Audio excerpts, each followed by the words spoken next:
peligrong kinakaharap araw-araw ng mga batang tila ginagawang playground ang release ng tren at narito report ni Van Mayrina.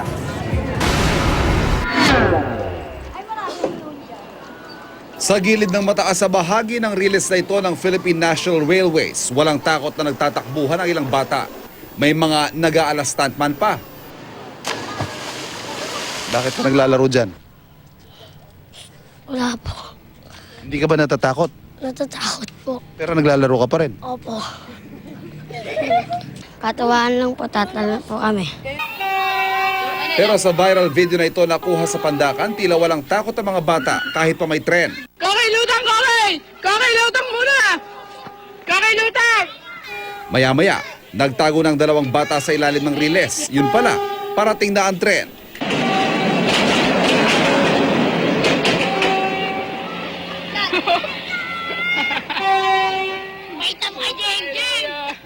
Marami sa mga nag-comment ang nabahala sa ginawa ng mga bata. Nasaan daw ang mga magulang nila? Hindi kaila sa mga magulang ng mga bata ang ginagawa ng kanilang mga anak pero hindi rin daw nila masaway. May maliit ako eh. Bali, tumatakas eh.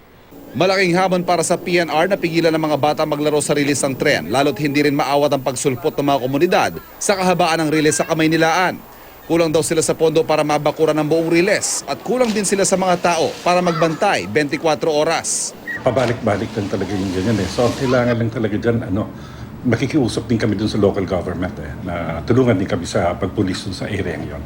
Yung mga magulang na palagi namin kinakausap na yung mga anak naman sana huwag pabayaan. Talagang naipagkakataon na hindi rin namin na lagi natututukan. Every time ba naman hindi lang naman yan ang kailangang asikasuhin namin. Ivan Mayrina, GMA News.